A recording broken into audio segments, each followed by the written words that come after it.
Hey Rayleigh, and anybody else watching, and welcome back to another message from your father. So Leviticus 7 and 8 today. Now, if you remember, we've been looking at offerings. So yesterday we saw a lot of them. We saw the sin offerings, say offerings because we looked at the intentional and unintentional. We looked at the guilt offerings, burnt offerings, and grain offerings as well.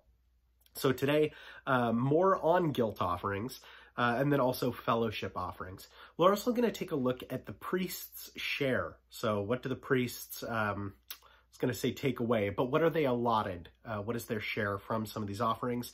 We'll also look at the actual ordination of Aaron and then his sons as well. Again, all of this in chapter 7 through 8. So Leviticus 7. These are the regulations for the guilt offering, which is most holy.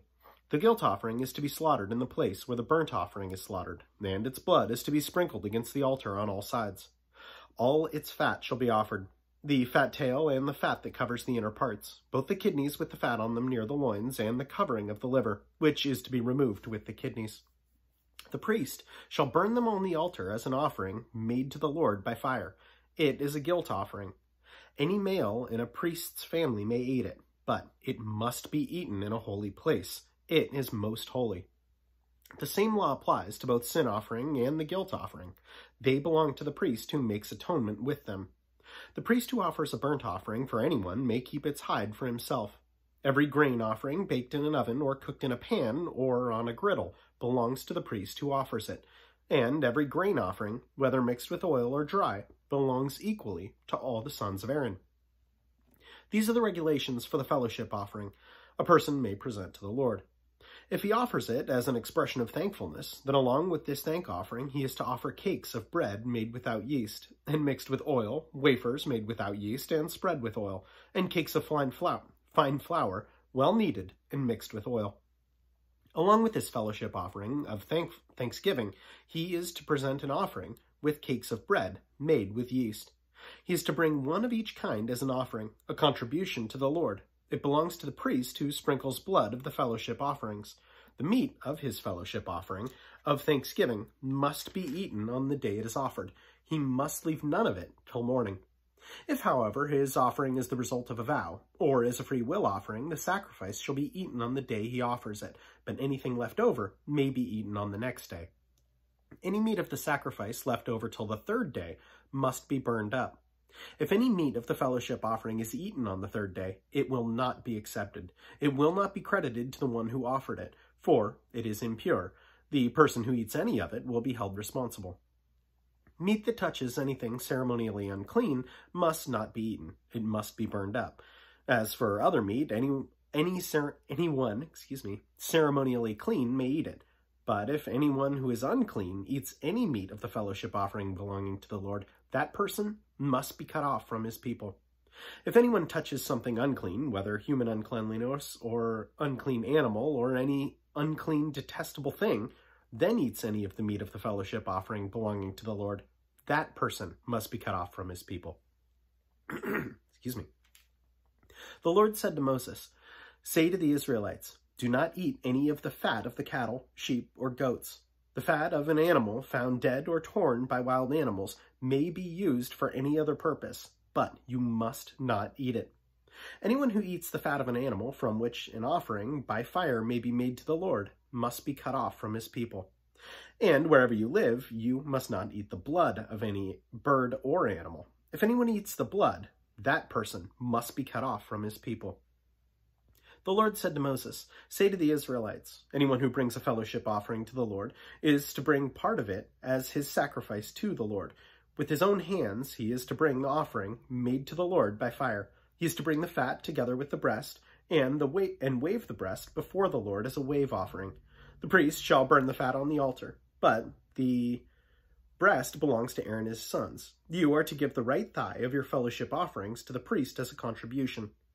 The son of Aaron who offers the blood and the fat as fellowship offering shall have the right thigh as his share. From the fellowship offerings of the Israelites I have taken the breast that is waved and the thigh that is presented, and have given them to Aaron the priest and his sons as their regular share from the Israelites. This is a portion of the offerings made to the Lord by fire that were allotted to Aaron and his sons on the day that they were presented to serve the Lord as priests. On that day, on the day they were anointed, the Lord commanded that the Israelites give this to them as their regular share for generations to come. These, then, are their regulations for the burnt offering, the grain offering, the sin offering, the guilt offering, the ordination offering, and the fellowship offering, which the Lord gave Moses on Mount Sinai on the day he commanded the Israelites to bring their offerings to the Lord in the desert of Sinai. Chapter 8. The Lord said to Moses, "Bring Aaron and his sons, their garments, the anointing oil, the bull for the sin offering, the 2 rams, and the basket containing bread made without yeast, and gather the entire assembly at the entrance to the tent of meeting." Moses did as the Lord commanded him, and the assembly gathered at the entrance to the tent of meeting. Moses said to the assembly, "This is what the Lord has commanded to be done." Then Moses brought Aaron and his sons forward and washed them with water. He put the tunic on Aaron, tied the sash around him, clothed him with the robe, and put the ephod on him. He also tied the ephod to him by skillfully woven waistband, so that it was fastened on him. He placed the breastpiece on him, and put the Urim and Thummim in the breastpiece. Then he placed the turban on Aaron's head, and set the gold plate, the sacred diadem, on the front of it, as the Lord commanded Moses. Then Moses took the anointing oil and anointed the tabernacle and everything in it, and so consecrated them. He sprinkled some of the oil on the altar 7 times, anointing the altar and all its utensils, and the basin with its stand to consecrate them.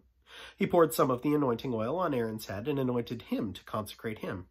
Then he brought Aaron's sons forward, put tunics on them, tied sashes around them, and put headbands on them, as the Lord commanded Moses. He then presented the bull for the sin offering, and Aaron and his sons laid their hands on its head. Moses slaughtered the bull and took some of its blood. With his finger he put it on the horns of the altar to purify the altar. He poured out the rest of the blood at the base of the altar, so he consecrated it to make atonement for it. Moses also took the fat around the inner parts, the covering of the liver, and both kidneys and their fat, and burned it on the altar. But the bull with its hide and its flesh and its offal he burned up outside the camp, as the Lord commanded Moses. Then he presented the ram for the burnt offering, and Aaron and his sons laid their hands on its head. Then Moses slaughtered the ram and sprinkled the blood against the altar on all sides. He cut the ram into pieces and burned the head, the pieces, and the fat.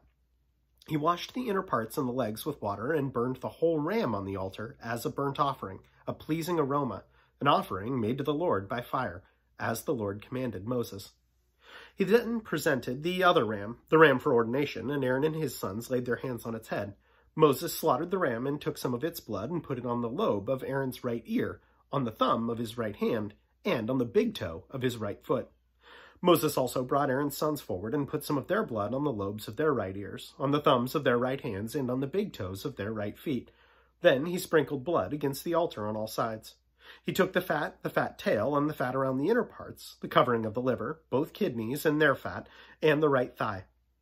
Then, from the basket of bread made without yeast, which was before the Lord, he took a cake of bread, and one made with oil, and a wafer. He put these on the fat portions, and on the right thigh. He put all these in the hands of Aaron and his sons, and waved them before the Lord as a wave offering. Then Moses took them from their hands and burned them on the altar on top of the burnt offering as an ordination offering, a pleasing aroma, an offering made to the Lord by fire. He also took the breast, Moses' share of the ordination ram, and waved it before the Lord as a wave offering, as the Lord commanded Moses. Then Moses took some of the anointing oil and some of the blood from the altar and sprinkled them on Aaron and his garments, and on his sons and their garments. So he consecrated Aaron and his garments, and his sons and their garments. Moses then said to Aaron and his sons, "Cook the meat at the entrance to the tent of meeting, and eat it there with the bread from the basket of ordination offerings, as I commanded, saying, Aaron and his sons are to eat it. Then burn up the rest of the meat and the bread. Do not leave the entrance to the tent of meeting for 7 days until the days of your ordination are completed, for your ordination will last 7 days. What has been done today was commanded by the Lord to make atonement for you. You must stay at the entrance to the tent of meeting day and night for 7 days and do what the Lord requires, so you will not die.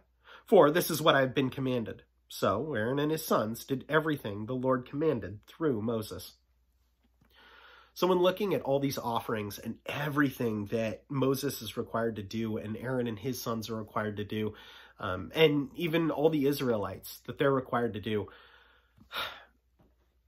I don't want to be sacrilegious about this. I don't know of any other way to say it. These are the barriers. These are the hoops that must be passed through before people can approach God, before people could approach Christ.